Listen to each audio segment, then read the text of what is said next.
আজকে অনেকজন এসে প্রশ্ন করে, হুজুর আমি খুব পেরেশানের মধ্যে আছি, আমি খুব চিন্তিত, আমার এই অভ্যাসটা আমার থেকে চলে যাচ্ছে না কেন, আমি সবসময় পেরেশানি থাকি, ডিপ্রেশনের মধ্যে থাকি, আমাকে এমন কিছু নসিহা পেশ করুন যাতে করে আমার অন্তরের যত জ্বালা সবগুলো যেন দূর হয়ে যায়। তাই তাদের লক্ষ্য উদ্দেশ্যে আমি বলবো, তারাও বলে তাকে, হুজুর এত লম্বা চড়া ওয়াজের দরকার নাই, আমাদেরকে সংক্ষিপ্ত অনুসারে কিছু ওয়াজ করুন। আমিও বলি সংক্ষিপ্ত অনুসার ওয়াজটাই ভালো, লম্বা চড়া ওয়াজের দরকার নাই। যার আমল পরিবর্তন করার জন্য নিজ থেকে যে বলবে হুজুর আমাকে সংক্ষিপ্ত অনুসারে ওয়াজ করুন, আমি বলবো তার এই সংক্ষিপ্ত অনুসারে ওয়াজটাই তার জীবন পাল্টে দিবে। সুবহানাল্লাহ। তাই আজকে আমি বুনিয়াদি 5টি বিষয় সম্পর্কে আলোচনা করব, প্রধান প্রধান বিষয় যেগুলোর কারণে আমাদের জীবন সফলতা আসতেছে না।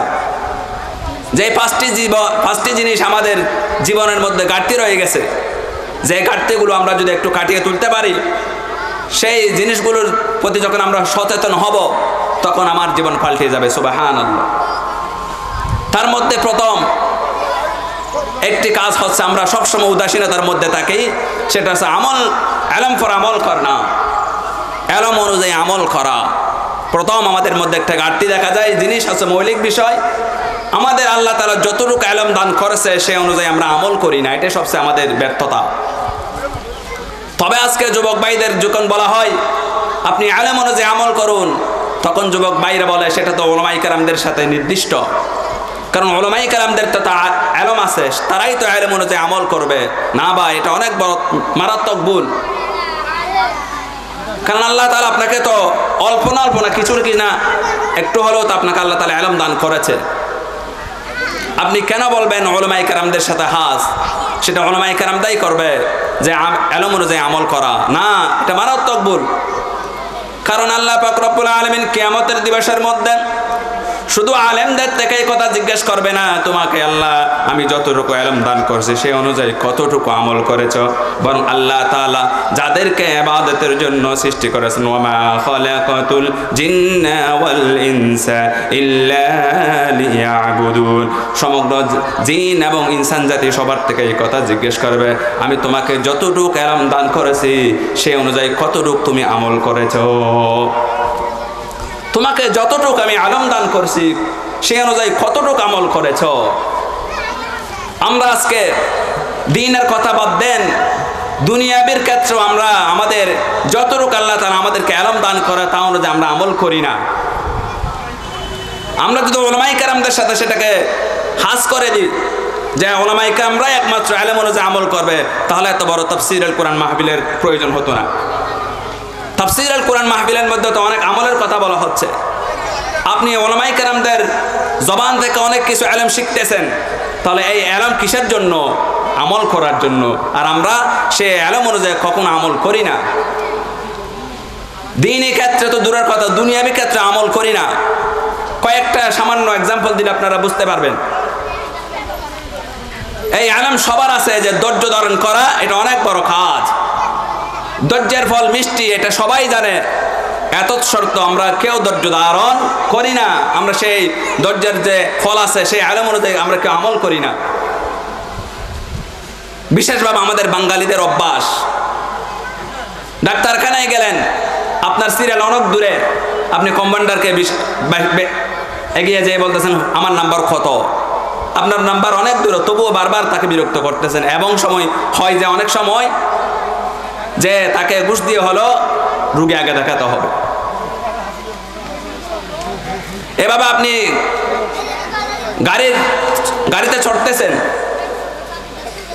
এক পাশ দিয়ে জ্যাম লেগে গেল, আরেক পাশ দিয়ে খালি, সেটা কিন্তু আপনার সাইড না, আপনার রং সাইড। কিন্তু ড্রাইভার সাহেব কি করে?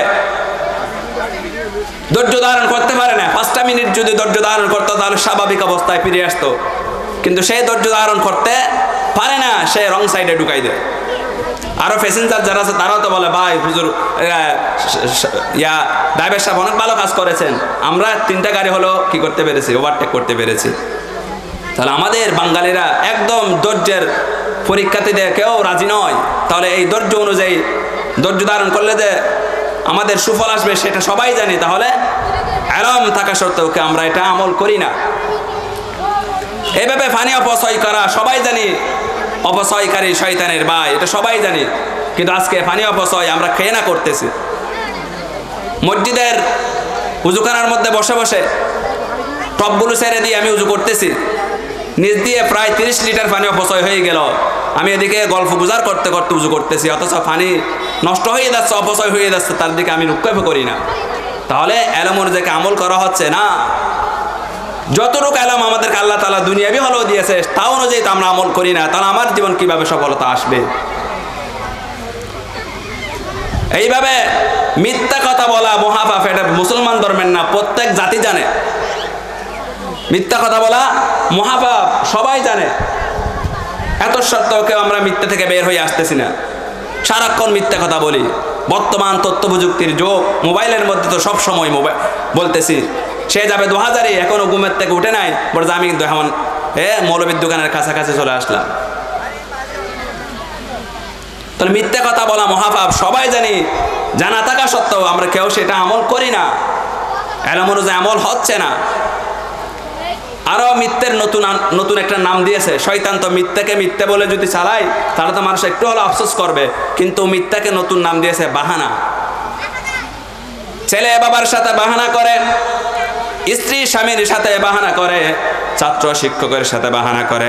বাহানা করতে করতে মিথ্যাকে তারা সবসময় বলে আসতেছে। মনে রাখবেন, সুদকে যেভাবে ইন্টারেস্ট বলে হালাল হয় না, মিথ্যা কখনো বাহানার নাম দিয়ে কখনো মিথ্যা হালাল হতে পারে না।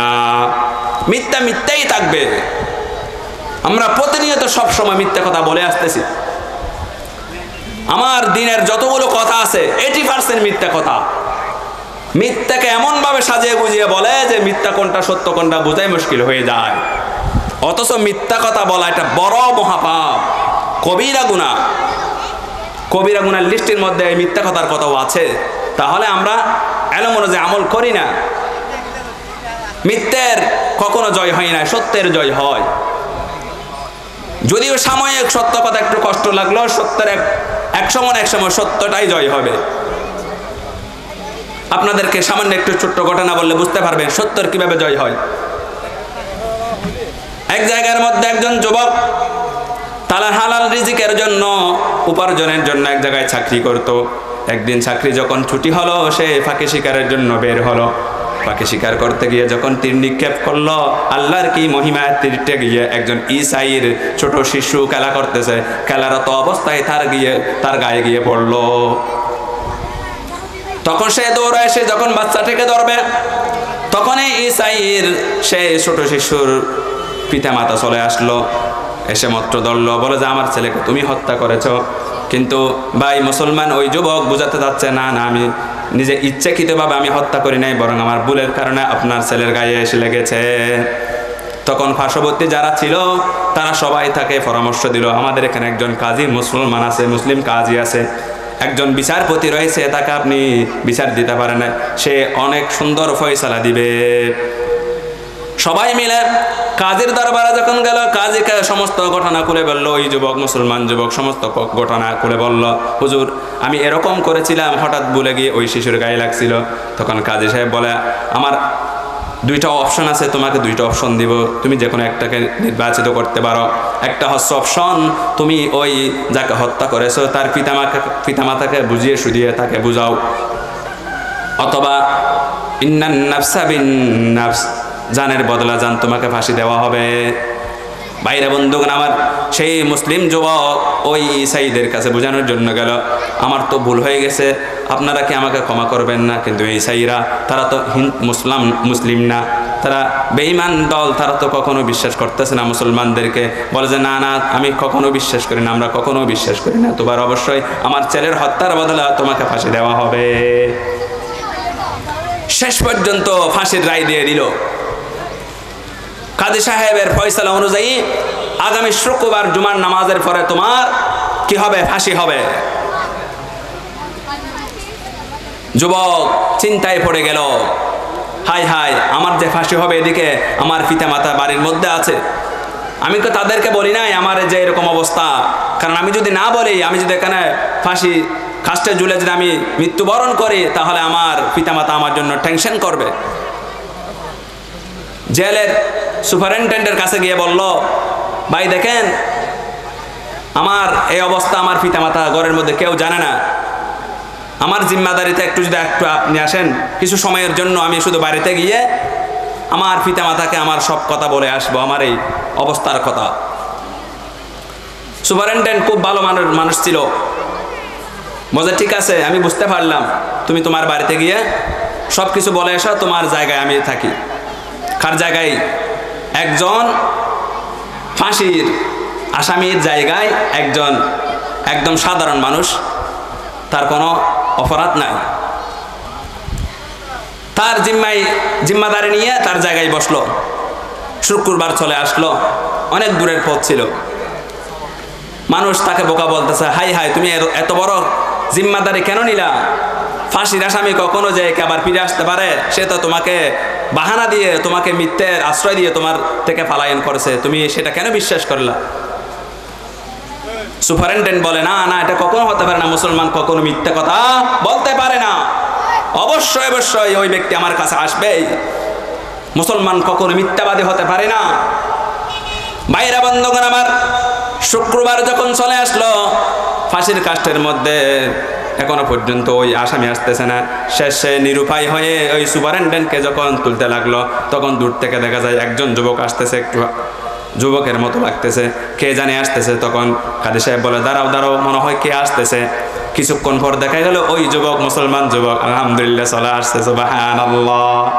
চলে আসলো, আসা মাত্র এই সুপারিনটেন্ডেন্টের কাছে, ভাই আমার ক্ষমা করে দিবেন, আমার আসার সময় মাঝপথে নদী পড়ে গেছিল, আমি সাঁতারও জানি না, সাঁতার কাটে আসবো, মাঝে আসতে দেরি হয়ে গেছে, তাই আজকে আমার একটু দেরি হয়ে গেল, আপনি আপনার জায়গায় চলে যান। বাইরে বন্ধুগণ আমার মুসলমান ভাইয়ের সত্যবাদিতা দেখে ওই মুসলমান যাকে হত্যা করেছিল তার ইসাইরা দুইটা ঘোষণা দিল, কাজী সাহেবকে বলল, কাজী সাহেব আমার এই মুসলমানের ভাইয়ের এমন বিশ্বাসতা দেখে আমার মনের মধ্যে এমন জায়গা জাগলো, আল্লাহু আকবার, আমি দুইটা ঘোষণা করতেছি। একটা হলো আমার ছেলের কাতেলের বিনিময়ে যে হত্যার জন্য আমি যে মামলা দিয়েছিলাম, সেই মামলা আমি ফিরিয়ে নিলাম, সুবহানাল্লাহ। এবং দ্বিতীয় আরেকটি ঘোষণা দিতেছি, ওই মুসলমান ভাই যে ধর্মের অনুসারী, সেই ধর্ম আমি গ্রহণ করলাম, তথা ইসলাম ধর্ম আমি গ্রহণ করলাম, সুবহানাল্লাহ, লা ইলাহা ইল্লাল্লাহু মুহাম্মাদুর রাসূলুল্লাহ, আল্লাহু আকবার। তাহলে সত্যের জয় অবশ্যই হবে। তাহলে আমরা প্রতিনিয়ত সবসময় মিথ্যা কথাই বলে আসতেছি। ভাইরা আমার, সাধারণ মনে করতেছি নয়, গুরুত্বপূর্ণ বিষয় এটা হচ্ছে আমাদের মধ্যে, যেটা সব সময় প্রতিনিয়ত আমরা সব সময় ছোট বাচ্চাদেরকেও মিথ্যা কথায় মধ্যে অভ্যস্ত করতেছি, অথচ ছোট বাচ্চারা আমাদের থেকে শিখবে, কিন্তু আমরা তাদেরকে সব সময় মিথ্যা মিথ্যা মিথ্যা